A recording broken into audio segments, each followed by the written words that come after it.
Lokesh sir आपके पास आना चाहूंगी, सॉरी थोड़ा सा लेट हो गया, बट थोड़ा सा अर्जेंट था, सारे एक्सपर्ट्स को किसी अर्जेंट काम से निकलना था। बताइए आपकी लिस्ट में कौन से स्टॉक्स हैं सर? जो विकास जी बोल के गए हैं वही हमारा थीम भी था। अगर आपको याद हो, हमने दो थीम पकड़े थे नवंबर सीरीज में, एक ऑयल एंड मार्केटिंग कंपनी और दूसरा रियल एस्टेट। तो पहले तो हम जी ऑयल मार्केटिंग कंपनी से स्टार्ट करते हैं। आईओसी आप खोल लीजिए, आप देखिए एक 95 रुपीज से आपको 117 रुपए तक का मूव यहाँ पर देखने को मिला है। एंड इसमें 5 रुपए और ऐड कर दीजिए, डिविडेंड और आया है, तो ऑलमोस्ट 30% का रिटर्न आपको यहाँ पर देखने को मिल गया है। मेरा मानना है अभी ये रन शुरू हुआ है, अभी 20-25% इसमें कोई मायने नहीं रखता। मुझे लगता है ये एक बहुत बड़ा रन अप देने के लिए तैयार हो रहा है ये तीनों कंपनी। तो अभी इसमें बने रहिए। अगर नहीं लिया है तो मंडे, लास्ट मंडे को भी मैंने यही 3 स्टॉक वापिस रिकमेंड किया था, तब ये शायद 107-108 रुपए चल रहा था। तो वापिस अभी भी नहीं लिया तो अभी भी ले लीजिए। इंडिया न्यूज के दर्शकों को मैं बता रहा हूँ, अभी ले लीजिए, कोई दिक्कत नहीं है, बड़ा नहीं है अभी भी। 111-110 के स्टॉप लॉस के साथ बने रहिए। मुझे लगता है अभी के लिए शॉर्ट टर्म के लिए 140 का जो विकास जी ने भी टारगेट दिया है उसको होल्ड रखें, बट उसको भी हम आगे रिवाइज ही करेंगे। दूसरा जी स्टॉक HPCL हम बात करते हैं, हिंदुस्तान पेट्रोलियम की हम बात कर रहे थे। ये जी स्टॉक हमने 270-280 में नवंबर सीरीज में स्टार्ट किया था बोलना। आप 370 हो गया है आज आई बिलीव, या 370-375 हो गया। 100 रुपए का मूव आपको एक महीने के अंदर दिखा है। बट सेम जो चीज मैंने बताया वही है, इसको भी होल्ड करें, नया एंट्री करना है नया एंट्री करें। 340 के करीब का स्टॉप लॉस लगाएं और 450 के टारगेट लेके चलें अभी। जी ठीक है, तो एक तीसरा हिंदुस्तान स्टॉक पेट्रोलियम। बीपीसीएल है। हाँ, जी तीसरा स्टॉक बीपीसीएल है जिसको हमने 360-370 में बताया था, वो आज 460, ये भी 100 पॉइंट का मूव आपको दिखा दिया है। ऑलमोस्ट 30-40% का रिटर्न है, बट अभी भी इसमें होल्ड किया जा सकता है। स्टॉप लॉस लगाइए इसमें 425-430 का, और टारगेट लेके चलिए 540-550 का। हम रिवाइज कर रहे हैं टारगेट को भी, टारगेट ऑलमोस्ट आ चुका है, 460-70 का हमने टारगेट दिया था। जी और दूसरा सेक्टर जो हमने बुलिश थे वो है रियल्टी सेक्टर, उसमें 3 स्टॉक की हमने बात की थी।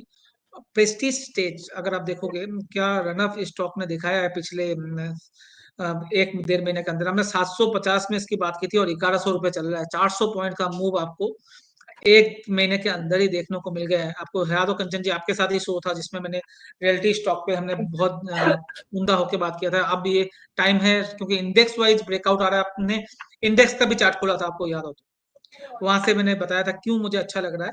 तो प्रेस्टीज स्टेज ध्यान रखें, मुझे लगता है यहाँ से भी आपको अच्छा खासा मुनाफा दिखा सकता है। स्टॉप लॉस आप 1030, 1040 का रखें। आप थोड़ा सा रिस्क हो सकता है, ऊपर नीचे ज्यादा करता है, तो आप स्टॉप लॉस अपने हिसाब से रिस्क मैनेजमेंट करके रखें। ये 1250 का टारगेट आप लेके चले। दूसरा स्टॉक डीएलएफ था जिसको हमने 520-530 में बात किया था, 640 के करीब चल रहा है डीएलएफ।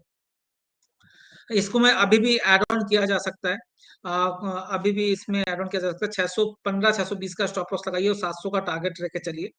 और तीसरा था ओबेरॉय रियल्टी, इसमें भी एक जबरदस्त अप मूव आपको लास्ट मंथ आते हुए दिखा है, जो हमने बात की थी। ये 3-3-6 स्टॉक हमने नवंबर सीरीज में भी बात की थी, और इसी थीम को दिसंबर सीरीज में भी हम कैरी फॉरवर्ड कर रहे हैं। 1440 चल रहा है सर, हमने इसको 900, 950 में बात की थी, वहां से 500 पॉइंट का मूव आपको देखने को मिला है। अब देखने का ये है कि इसको अभी भी होल्ड किया जा सकता है। 1350 के करीब का स्टॉप लॉस लगा के इसको होल्ड करें। 1325 से 1350 का स्टॉप लॉस लगाइए। मुझे लगता है ये स्टॉक 1600 प्लस जाने के लिए तैयार हो रहा है इस दिसंबर सीरीज में। तो ये तो 6 स्टॉक जो हमने पहले भी बात की है, आज भी लेने की हम बात कर रहे हैं। एक स्टॉक में ऐड कर रहा हूँ जिसका नाम है महाराष्ट्र सीमलेस। इस स्टॉक को देखा जा सकता है 1050 से करीब स्टॉक चल रहा है। डिस्क्लेमर है, जितने भी सारे स्टॉक की बात की थी, मेरे क्लाइंट के पोर्टफोलियो में हो सकता है, मेरे फैमिली के पोर्टफोलियो में हो सकता है, या मेरे पोर्टफोलियो में भी हो सकता है, कुछ है कुछ नहीं है। तो मैं सारे स्टॉक नहीं बता रहा, बट मेरा पर्सनल बायस है, सारे स्टॉक में हो सकता है। मैं क्लाइंट को तो बोलता ही हूँ, राइट। तो इसमें मेरा पर्सनल बायस है। तो बिफोर बाइंग और selling any stocks from my recommendation, please go through your own research और आस्क योर एडवाइजर। ये बहुत इंपॉर्टेंट पॉइंट है जो जानना जरूरी है। ओके, महाराष्ट्र सिमलेस बहुत भाग चुका है, 500-600 से अभी 1000 हुआ है। हमने इसको 600-700 में रिकमेंड किया था, बाद में कभी रिव्यू नहीं कर पाए, बहुत सारे स्टॉक हैं तो ये मिस हो गया था। तो अभी भी मुझे ये स्टॉक बहुत ही बेहतरीन लग रहा है। अगर आप देखोगे 1050 में, इसके साथ अगर दूसरे कॉम्पिटिटर का कंपेयर करोगे ना, इसका 1000-1200 करोड़ का प्रॉफिट आ रहा है, और इसका जो कॉम्पिटिटर है एपीएल अपोलो, उसका 800 करोड़ का प्रॉफिट आ रहा है। मगर ये जो कंपनी है 13,000 करोड़ मार्केट कैप में मिल रहा है, और वो एपीएल अपोलो 50,000 करोड़ के मार्केट कैप में मिल रहा है, 45,000 करोड़ का। जहां पर और ऑलमोस्ट काम ठीक है इसका। पहले कॉर्पोरेट गवर्नेंस का इशू आया था, इसके लिए इसको नहीं मिल रहा था, पी एक्सपेंशन नहीं मिल रहा था, बट वो सब पीछे रह चुके हैं, हो 3-4 साल हो चुके हैं उस बात को। तो अब इस स्टॉक पे मुझे लगता है और भी पी रेटिंग भी होनी है, और प्रॉफिट जो आएगा वो तो होना ही है। तो मोटा मोटा ये स्टॉक आप यहाँ से भी 40% का अपसाइड लेके सकते हो 6 महीने के पॉइंट ऑफ व्यू से। तो 1400 को टारगेट लेके स्टॉक पे चलिए। मैं एक बार में बड़ा टारगेट दे रहा हूँ, इसमें छोटा टारगेट नहीं दे रहा हूँ, क्योंकि ये ट्रेडिंग बेट नहीं है, ये इन्वेस्टमेंट बेट है। स्टॉप लॉस आप लगा लीजिएगा इसमें 950 के करीब का, 900-950 के करीब का स्टॉप लॉस लगा के 1400 को टारगेट लेके चलिए। जी कंचन जी। जी, ठीक है। तो स्टॉक अपडेट्स भी दे दिए हैं कि पहले जो स्टॉक्स मैंने रेकमेंड कर रखे हैं ऑलरेडी, उनमें हमें अभी तक कितना मूवमेंट देखने को मिल चुका है ऑलरेडी, और साथ ही साथ आगे हमें क्या लेवल्स, क्या टारगेट्स देखने को मिल सकते हैं। और साथ ही साथ सर ने एक स्टॉक और ऐड कर दिया है, ये इन्वेस्टमेंट बेट है, आप इसे अपने पोर्टफोलियो में ऐड कर सकते हैं, बट उससे पहले एक स्टैंडर्ड डिस्क्लेमर है, जितने भी एक्सपर्ट आए हैं, जिनकी भी रिकमेंडेशन है, सब जो भी अगर आप स्टॉक अपने पोर्टफोलियो में ऐड करना चाहते हो, एक बार अपने पर्सनल फाइनेंशियल एडवाइजर से सलाह जरूर ले लें, उसी के बाद आप अपने कोई भी स्टॉक अपने पोर्टफोलियो में ऐड करें। ठीक है अंकुर सर, आपके पास आना चाहूंगी मैं। सर कौन से स्टॉक